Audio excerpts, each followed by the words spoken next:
Pandai baru di canai. Di canai. Di canai. Sebenarnya kita makan-makan ni budak-budak suka. Bila habis lapar kan, dia serbu makan.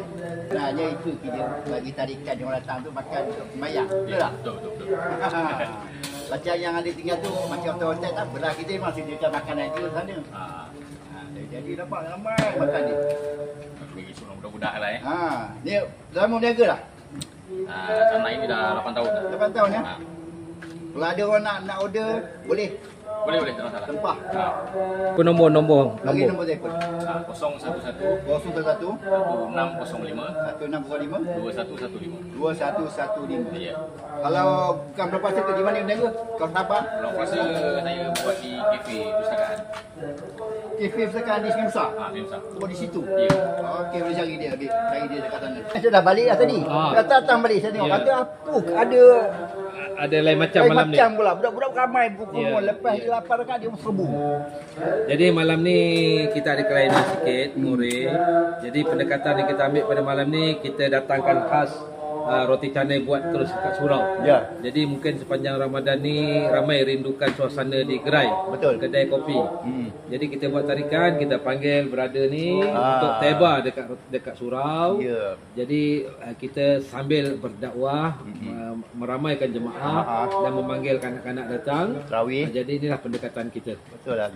Ini tahun lepas dulu kita buat cha kutiau. Cha Kutiau. 2 minggu lepas kita buat kambing bakar sebelum menyambut puasa.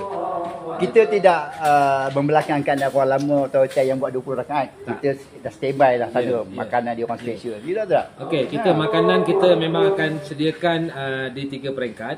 Peringkat pertama berbuka, peringkat kedua yang 8 rakaat dan peringkat yang ketiga yang sampai habis lah. Jadi semua makanan kita dah asingkan. Dan ini salah satu banyaknya dan ramainya orang infak.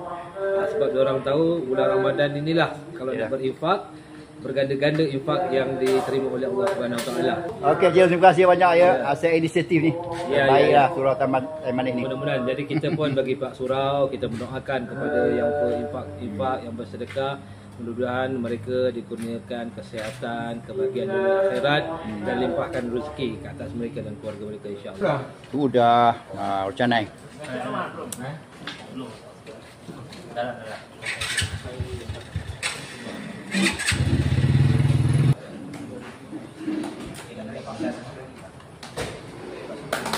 Ini imam kami, Ustaz Osman, Ustaz Omar.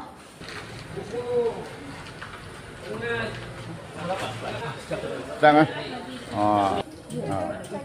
orang perempuan suka roti canai. Roti canai tak? Makan roti canai? Cukup ke? Cukup. Boleh pun satu.